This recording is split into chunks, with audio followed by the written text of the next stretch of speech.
When the dust had cleared after Bloody Sunday in 1972, the people of Derry were filled with a sense of grief and anger. In the immediate aftermath, 13 people were dead. They weren't armed and they weren't paramilitaries. They were young people shot in the back by the British Army. In the wake of these killings, there was a massive uptick in people joining the Provisional IRA.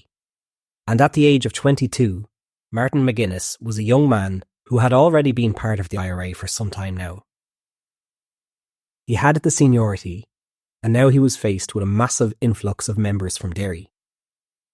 He was in the right place at the right time to end up with a leadership role in the Provisional IRA, and he remained at the helm of the paramilitary group in various roles for the entirety of the Troubles.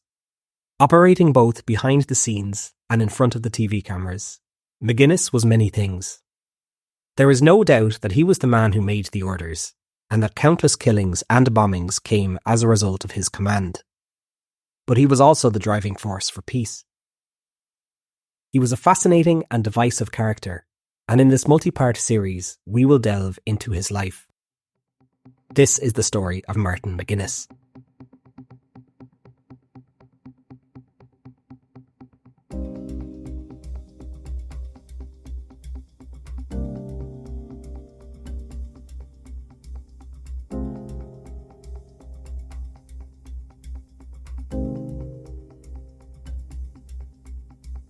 This is the Troubles Podcast, a podcast about the violence and bloodshed that occurred in Northern Ireland, the Republic of Ireland, and Great Britain, as multiple sides and organisations waged a bloody conflict over the status of Northern Ireland. Just a heads up before we get into it, the primary source for this episode is the unofficial biography of Martin McGuinness's life, which is called Martin McGuinness, From Guns to Government, written by Liam Clark and Catherine Johnston. They approached McGuinness for this book, but he made it clear that he would not be cooperating in any way helping them write about his life. So let's get into it. Born in 1950 in the Bogside area of Derry, Martin McGuinness was a nationalist born into a city where the majority population were nationalists. Yet, despite this, the city was more or less under the control of the Unionists. Just 14 years previously, in 1936, the city's boundary lines were redrawn to ensure that the Unionist minority would retain the majority of the city corporation. Nationalists lived often in overcrowded areas and quite poor quality housing, and it wasn't easy to live outside of nationalist designated areas. There's a part of Derry known as the Bogside, which sits just outside the ancient city walls and was originally underwater. The River Foyle originally flowed around Derry, but was diverted. The land outside the walls dried up into marshland, which then became known as the Bogside, and by the 1950s it was an entirely nationalist area. And it was here where James Martin Pacelli McGuinness was born on May the 23rd, 1950. He was born into a family of 7, with Martin being the second eldest. His parents, William and Peggy, were devout Catholics, but like most other people in the community, their religion was more important to them than a united Ireland. They would not have been considered a Republican family or politically motivated. Their primary focus was putting food on their children's plates. Though unemployment was rife at the time, William worked as a foreman in Brown's Iron Foundry and supported the family. William's father had also worked at a foundry. They were a working class family, with Martin's mother Peggy from the Irish county of Donegal. Peggy bore a remarkable resemblance to Martin, especially as he got older. At a young age, Martin was in with the nuns at St. Eugene's Primary School, and then at the age of 11, he attended the Christian Brothers Brow of the Hill Technical College. McGuinness mentioned that there were a number of priests in that college who were not suited to teaching and could become quite violent with the children. He spent most of his free time playing Gaelic football and soccer, and was a big soccer fan throughout his life. At the age of 15, Martin went in search of work. Times were tough, and there were 9 in the McGuinness family, so everybody had to pull their weight. He applied to work as a mechanic, but was turned away after he mentioned that he attended a Christian Brothers school, and the garage didn't want to hire a Catholic. Eventually, he found a job working as a shop assistant. Then later on in 1971, he got a job in a butcher's. So how does this completely normal teenager become the de facto leader of the Derry Provisional IRA in just 5 years? Well, let's take a step back and talk a little bit about Derry during the onset of the Troubles. I've covered it many times before, but by the 1960s, Northern Ireland was truly a unionist government for a unionist people. Nationalists were discriminated against in a multitude of different ways, such as gerrymandering electoral boundaries so as to prevent nationalists from having any say in how the government is run. As well as this, there was voting inequality in Northern Ireland in the 60s. Only ratepayers and their spouses were allowed to vote in local council elections. So the poorer people, usually Catholics, who didn't own property, did not have a vote, and the landlords who owned multiple properties had multiple votes. As well as that, nationalists often faced job discrimination, and there were many jobs that they simply couldn't get because of their religion. The police force, the RUC, were overwhelmingly a unionist police force, and the famous shipyard in Belfast, Harland and Wolff, was almost exclusively Protestant. There was an economic slump going on in Northern Ireland at the time, and the nationalist population faced a higher level of unemployment than unionists. There was also a housing shortage in Northern Ireland, which was made worse after Belfast was blitzed by the Germans during World War II. Thousands of homes were destroyed. When it came to people applying for social housing, there were many factors to consider, such as family size. But time and time again, priority went to Protestants and not Catholics. This reached a tipping point when in July 1968, it was discovered that a house had been given to a single young Protestant woman who was employed by a unionist politician, instead of being given to a number of Catholic families with young children. There's a lot more to it, but this is just to give an idea as to how the Catholic population in Northern Ireland felt discriminated against, and how they felt that they were being treated as a second-class citizen. So where was the IRA during this time period? Well, they were largely dormant. From 1956 to 1962, the IRA had taken part in a border campaign, which was a guerrilla war campaign targeting parts of Northern Ireland with an aim to overthrowing British rule there and creating a united Ireland. Overall, this campaign was seen as a failure, in part because there simply wasn't much popular support behind it. So the campaign was winded down until a time where there would be more public support for their actions. With the civil rights movement ongoing in the USA, nationalists in Northern Ireland took note and began peacefully agitating for reform in Northern Ireland. The Northern Ireland Civil Rights Association, aka NICRA, was founded in 1967, and they would be one of the most well-known civil rights groups in Northern Ireland at the time. But there were others. There was the Campaign for Social Justice, formed in 1964, the Derry Housing Action Committee, and the People's Democracy, both formed in 1968. There were also groups advocating for a socialist republic, and in the early days, some of these groups included some liberal-minded Protestants who wanted to end discrimination. In Derry, youth groups had been active since the early 60s, where a youth wing of the IRA had been established, known as the Derry Fianna. They wanted to start an armed revolution, and looked at the older Republicans with disdain, believing that they were just sitting back, satisfied with their Easter 1916 commemorations, and not eager to continue fighting for a united republic. In reality, there was very little left of the IRA in Derry at the start of the civil rights movement, but this would soon change. As things continued to heat up, Martin McGuinness continued to work in the butchers, but there were a number of significant incidents which pushed him further into republicanism. One such incident occurred in 1968, where a civil rights march took place on Duke Street in Derry. The turnout was small, and McGuinness wasn't there himself. The march had been banned, but went ahead anyway. After a while, the police began using a water cannon to disperse the peaceful crowd, and then they began beating some of them with batons. Images of this march and protesters being beaten by the RUC were broadcast around Ireland and the rest of the world. and this march is seen as one of the galvanising factors in the civil rights movement in Northern Ireland. For 18-year-old Martin McGuinness, seeing the police force violently attack peaceful protesters was a turning point. Quote, "Peaceful protest wasn't going to change things.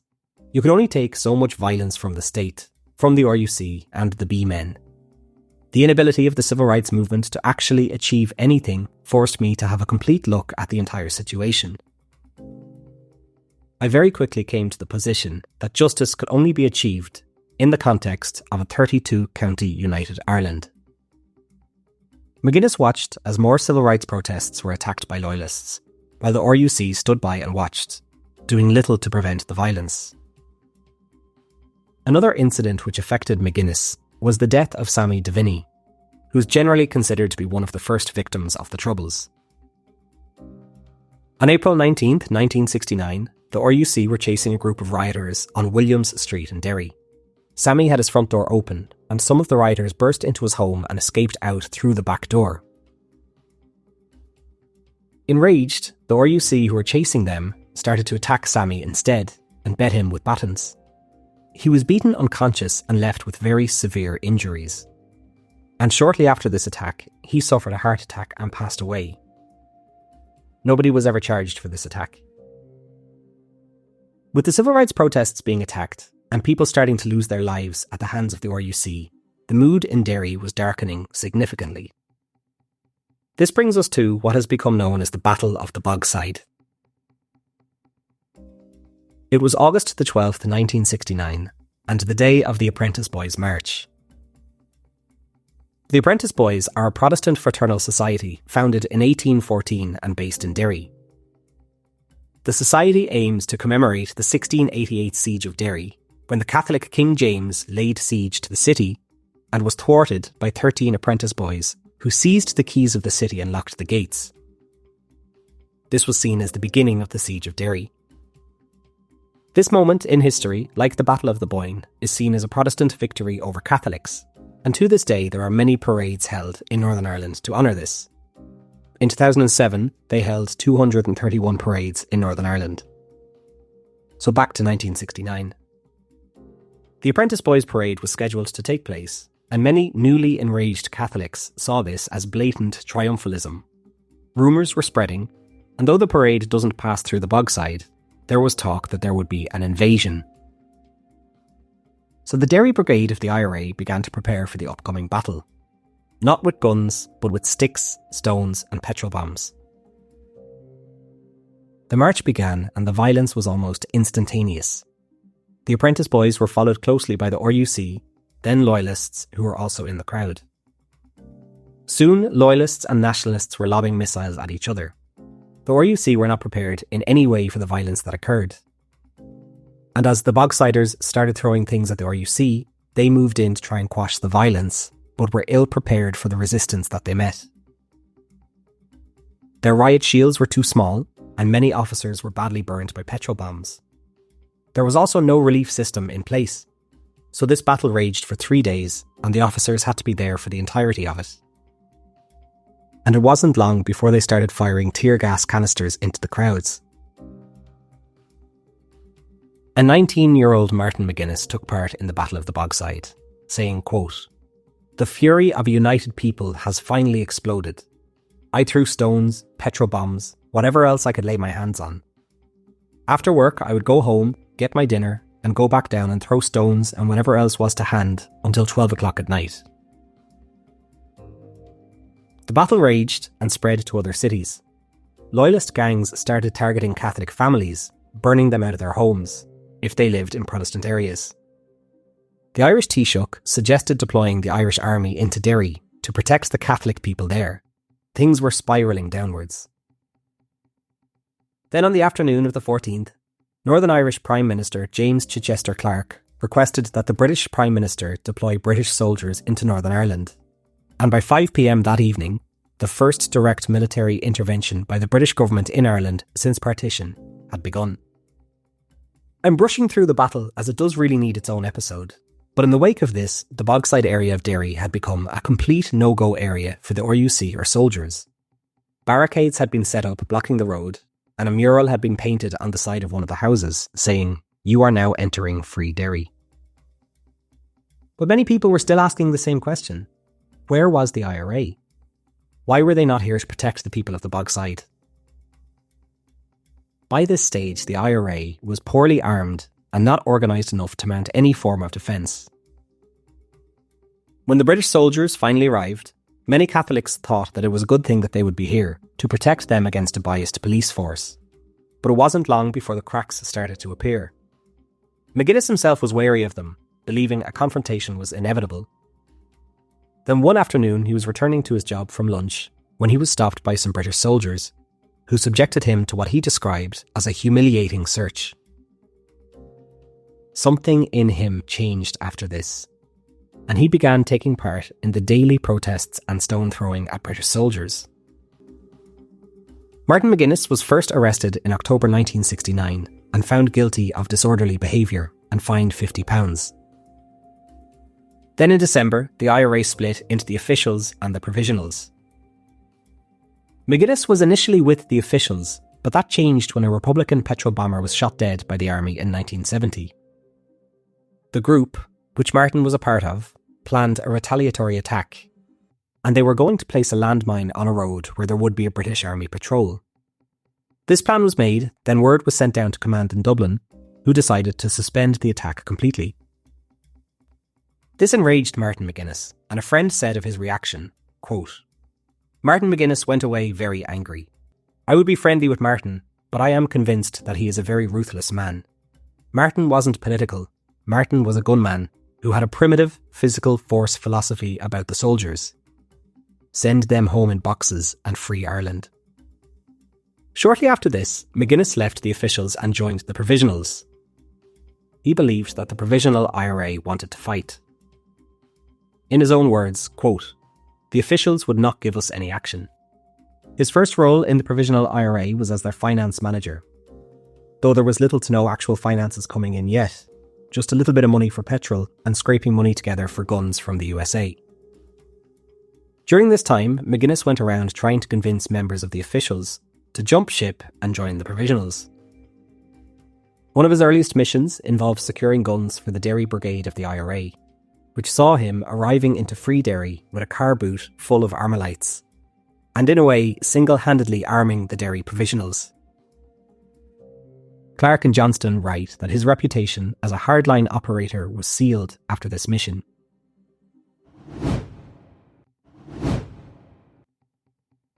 It was around this period where McGuinness was introduced to Bernie Canning.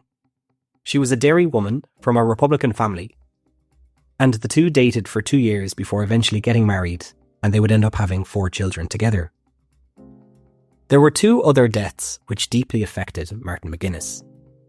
One being that of Seamus Cusack, who was trying to help a youth who had been knocked over and was shot at point-blank range in the thigh. The other being 19-year-old Desi Beattie, who was shot by the army while in a crowd throwing stones. In McGuinness's eyes, these were young men from Derry getting killed by the army, and it was unjustifiable. By 1971, the Derry Brigade of the Provisional IRA had grown significantly in numbers, and Martin McGuinness was their rising star. He was known to the RUC and army, who had a file on him and would regularly arrest him and question him and get nothing out of him. Martin didn't talk. Then, on August 9th, internment began. This was an attempt by the British Army to smash republicanism in one fell swoop. 342 people were arrested and held without trial. This led to 4 days of violence, which saw 20 civilians, 2 IRA members, and 2 British soldiers killed. But internment was a deeply flawed operation, and the intel that the army was using was out of date. The vast majority of those arrested no longer had links to the IRA, or never even did in the first place. If you go back to earlier episodes, you can listen to my interview with Jim Auld, who was one of the interned who was subjected to advanced interrogation techniques, which many would call torture. Though flawed in Northern Ireland, in the city of Derry, internment took a huge toll on the Provisional IRA there, with many of their key players arrested. Despite this, the Derry Provisionals were keen to kill soldiers and show the Belfast Provisional IRA that they were an effective unit. Attacks were carried out and soldiers were killed, and it was around this time that McGuinness stopped working at the butchers and opted to dive full-time into paramilitary activity. In later years, the butchers would end up caught up in a bombing by the Provisional IRA. By this stage now, he was constantly evading the British Army, who were trying to find him. He described this period in his life as really exciting, as a young man on the run. It's now late 1971, and there were still some signs of friendliness between the British Army and the people of Derry. Some local women dated and even married soldiers, but the IRA was quick to dissuade this practice from continuing, abducting women and roughly cutting their hair off, and then in one case pouring red lead all over a woman's head. IRA men weren't immune to punishments doled out by McGuinness either. One man was shot in the leg as he was still in the officials, who then went on to join the provisionals. And in one case, McGuinness ordered that some young provisionals were to be tarred and feathered after they accidentally left some explosives in a car that they had borrowed. The man who lent them the car got it back and was driving across the border with his wife when he was stopped at a checkpoint. The soldiers found the explosives and arrested the man. Mistakes like that could not be made. Towards the end of 1971, word was sent out from IRA command, stating that, alongside British soldiers, RUC and UDR members were now considered legitimate targets, in or out of their uniforms. So as the year drew to a close, 5 UDR members and 11 RUC officers had been killed. As 1972 kicked off, the British Army was embarrassed that provisional IRA members could slip in and out of the Bogside so easily, and even how the Bogside itself was still impenetrable, with access being blocked by barricades and the IRA operating openly inside.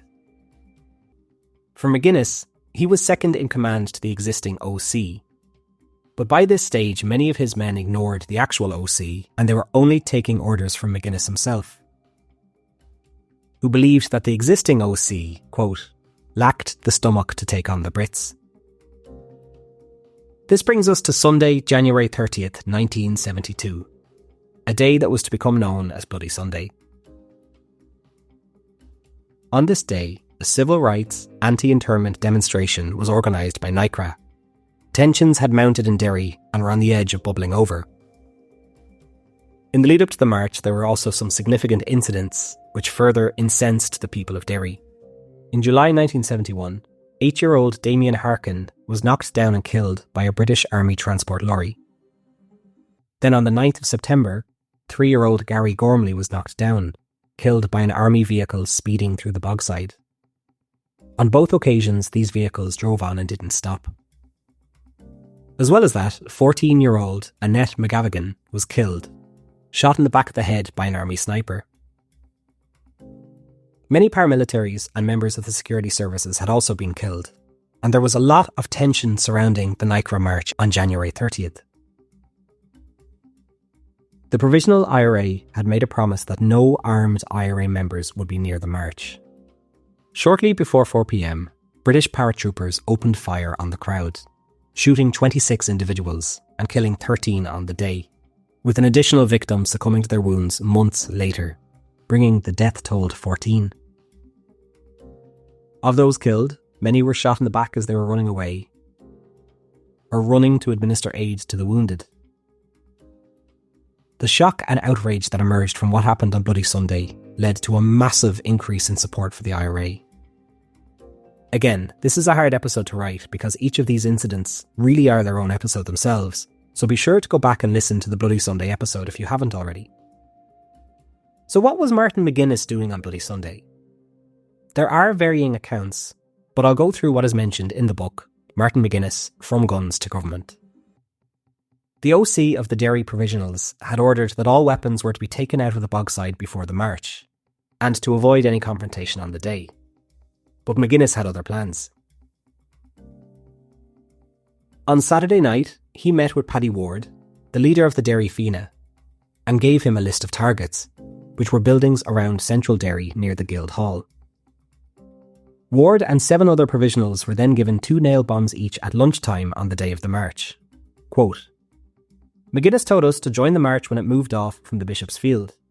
When we got to the Guildhall, McGuinness told us to pick our target and throw the nail bombs at it. He told us that this was to cause havoc once we got into the city centre. According to Paddy Doherty, McGuinness was planning to disobey the orders of his OC and launch a gun attack on the British Army in the wake of the chaos caused by the nail bombs. As the march began, Paddy Ward and other members of the Derry Fianna were up the front of the crowd, as instructed by McGuinness. But they were blocked from their intended route by an army barricade. As a result of this blockade, McGuinness then sent word to call the men off the operation. They were rounded up and the nail bombs were returned to their cache. The plan was then to just throw stones at the soldiers manning the barricades. As the stone throwing intensified, many in the crowd didn't realise that they had been surrounded by British Army snipers.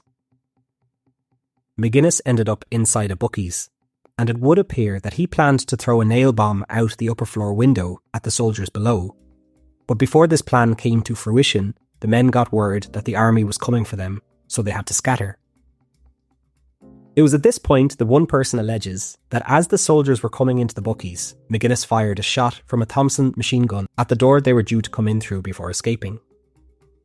The most recent Bloody Sunday inquiry, the Seville inquiry, looked into this and reported, quote, in the course of investigating the activities of the provisional and official IRA on the day, we considered at some length allegations that Martin McGuinness, the adjunct of the Derry Brigade or command of the provisional IRA, had engaged in paramilitary activity during the day. In the end, we were left in some doubt as to his movements on the day.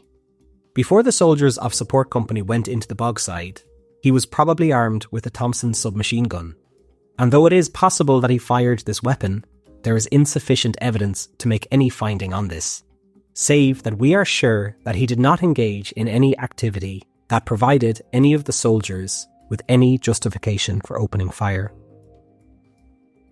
McGuinness himself has dismissed these claims as fantasy. In the wake of the killings on Bloody Sunday, there was a shock and anger felt around Derry, and known provisionals were shouted at and accosted by some individuals, asking why weren't they there to protect them from the soldiers. That evening, the brigade staff met in the Bogside to talk about the day's events. McGuinness said, quote, I don't believe until the day I die that I will ever get over the experience of what happened on that day and the cruelty and barbarity of the paratroopers. I think the whole thing, even though it was regrettable and sad and tragic, and many people have lost their lives, was inevitable and natural. In a situation where you put so many thousands of soldiers and RUC men with so much power into areas like these, there are only 2 responses. That people lie down and accept that there is no future for them, or that people fight back. I am proud of the fact that I was part of the community that was prepared to fight back. Ultimately, Bloody Sunday was the day that Martin McGuinness took command of the Provisional IRA in Derry, and revenge was on his mind. The months following Bloody Sunday were amongst the most violent in the entire Troubles. In 1972 alone, 480 people were killed, which was the single highest year for fatalities over the 30-year period. Martin McGuinness had streamlined the Provisional IRA in Derry, and they were extremely effective at carrying out bomb attacks on buildings and gun attacks on members of the security services. The Derry IRA were armed with Armalites from the US and then had access to gelignite, which they would steal from mines and quarries in the Republic of Ireland. The British Army was well aware of the power which McGuinness wielded, and during this period he was one of the most wanted men in Northern Ireland. Amidst the chaos, the Northern Irish Parliament was dissolved in March of that year, and direct rule from Westminster, England, was imposed. Free Derry was governed by the IRA, who were even setting up traffic courts, where they issued on-the-spot fines for speeding drivers. Petty thieves were also beaten up in public.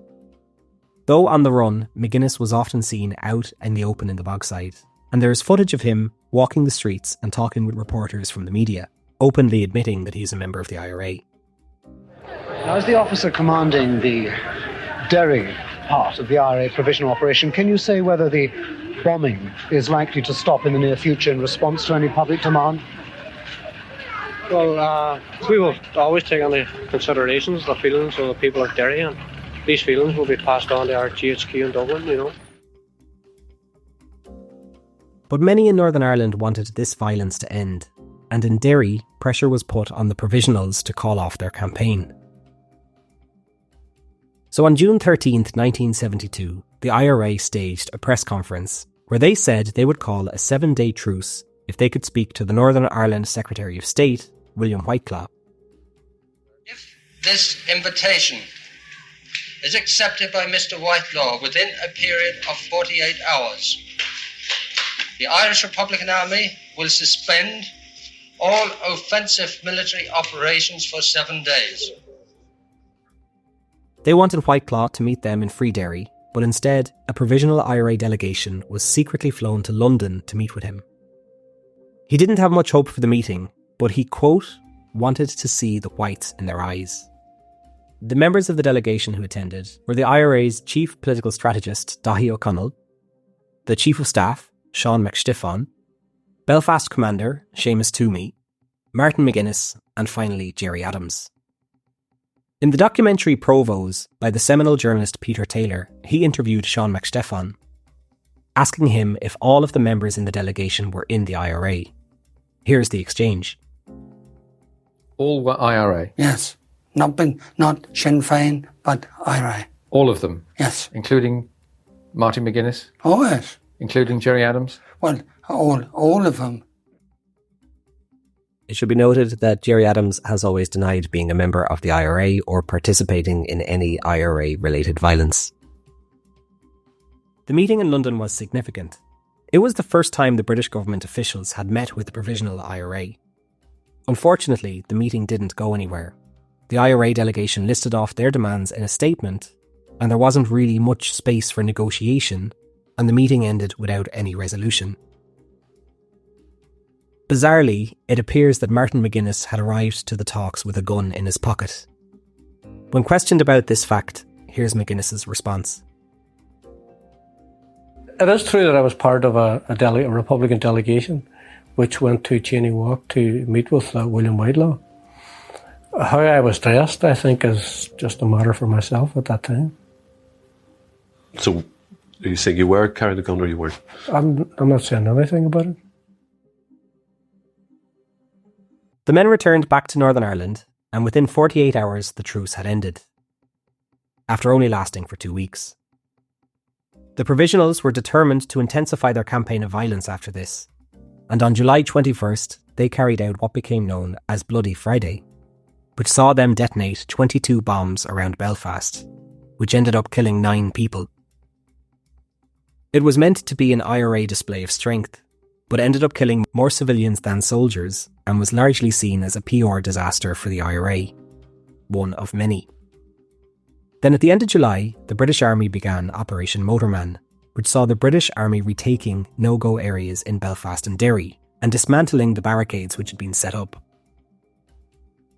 It was a massive operation, and the Provisionals knew that they were heavily outnumbered, so they retreated and allowed the army to retake the positions. For now, Free Derry was no more, but it was still a very dangerous place for a British soldier to operate. McGuinness spent the rest of 1972 in between Derry and Donegal. Though he was on the run, he would occasionally slip back into the Bogside and have dinner with his family. But his luck would run out on December 31st, 1972, when he was caught by the Irish police in Donegal. McGuinness had dyed his hair black, and he was found with a large amount of ammunition and gelignite. He was sentenced to serve 6 months in the Curragh detention camp, which was a short drive away from Dublin City. He was released in May and returned to Derry, but was again arrested at the start of 1974 by the Irish Gardaí. He was released in November, and shortly after his release he married Bernie on November 20th. 1974 saw the founding of the Irish National Liberation Army, or INLA, by Seamus Costello, which really annoyed McGuinness. Some of his close friends defected and joined the INLA, including Dominic Mad Dog McGlinchey. McGuinness ordered the tarring and feathering of one INLA Derry commander and the beating of another.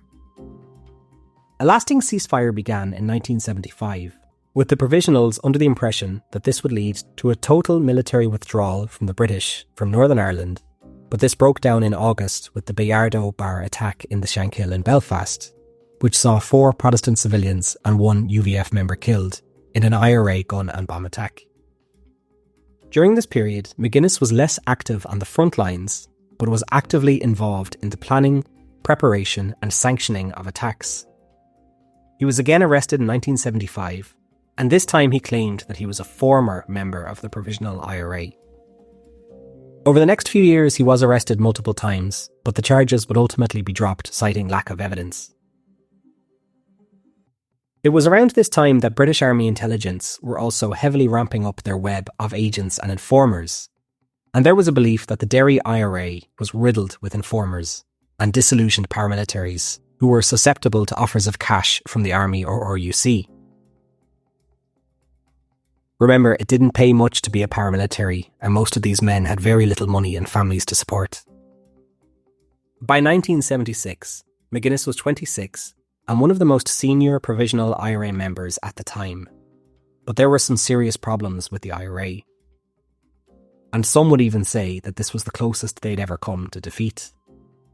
They were disorganised, morale was low, and the infrastructure of commands, brigades, battalions and companies was inefficient and chaotic.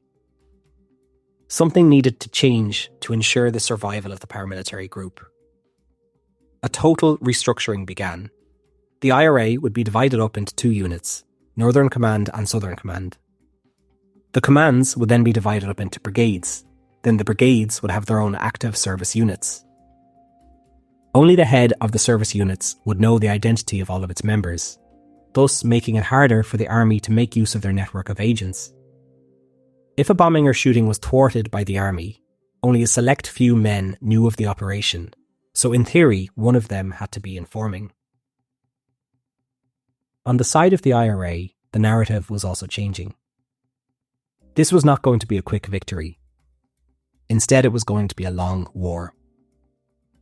In the wake of the Le Mans bombing in 1978, which was another PR disaster for the IRA, the existing Chief of Staff was forced to step down and was replaced by McGuinness and Brian Keenan, who would work together. McGuinness was busy during this period trying to secure arms to Northern Ireland. He flew over to New York to talk about gun shipments and also ended up in Milan, Italy, while negotiating with Libya. The Libyan arms shipments had paused after a breakdown in relations, but would again resume in a few years.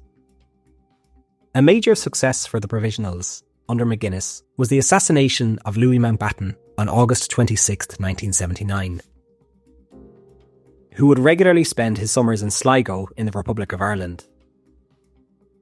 On the same day he was assassinated, the IRA detonated 2 bombs at Warring Point, killing 17 soldiers, which was the single largest death toll for soldiers during the Troubles. The 1981 hunger strike was the culmination of a number of protests held by Republican prisoners demanding to be treated as prisoners of war and not regular prisoners. Margaret Thatcher was at the helm of the British government by now, and she had no intention of giving in to their demands.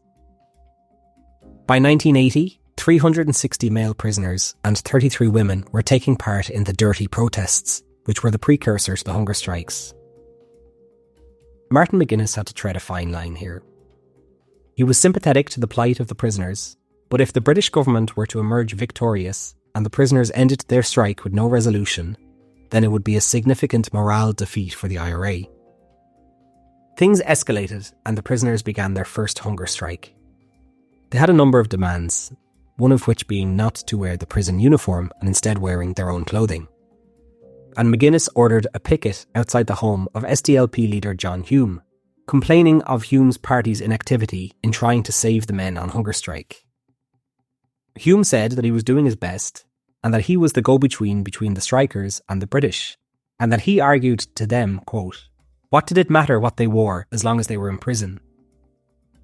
For now, the IRA was determined to have no say in politics, but this would soon change quite drastically. The first hunger strike was called off after the men were shown a draft of a speech which promised to allow them to wear civilian clothes. Striker Sean McKenna was lapsing in and out of a coma, and the strike was also called off to save his life. But the promise of civilian clothing turned out to be civilian prison-issued slacks. The men believed that they'd been misled, and so a second hunger strike began in 1981, with Bobby Sands being the first person to refuse food, and then more men would follow at staggered intervals. Then when Nationalist MP Frank Maguire died, Bobby Sands was put forward as the replacement candidate. Sands won the election, and now suddenly there was a sitting MP starving to death in a prison in Northern Ireland. It was a fantastic PR move for the Provisional IRA, and one which would deeply influence them going forward. With Sands elected, there was a belief that there was no way that the British government would allow a sitting MP to die. But they held firm, believing that the strike would end the same way the first one did. Sands passed away after 66 days on hunger strike. News of his death was broadcast around the world, and tensions ignited around Belfast and Derry. His death also had another effect. In the words of Peter Taylor, quote, "His death had created a level of support for the prisoners and their cause that Gerry Adams and the Provisionals had never dreamt of. The Provisionals realised that there were many out there who were willing to support a united Ireland. They just needed to skillfully be tapped. Not all of them would support the actions of the IRA, but they would vote for Sinn Féin." 9 other prisoners died while on hunger strike, and though this was seen as an initial success for the British government, in the years following the strikes, more and more Republicans were being elected to British and Irish politics, which would eventually see Martin McGuinness elected to the Northern Ireland Assembly in 1982. I think we're going to leave it there for now. And in the next episode, we're going to look deeper into Martin McGuinness as a politician, where he tries to toe the line between paramilitary leader and politician at the same time. That's it from me. Thanks, and see you next time.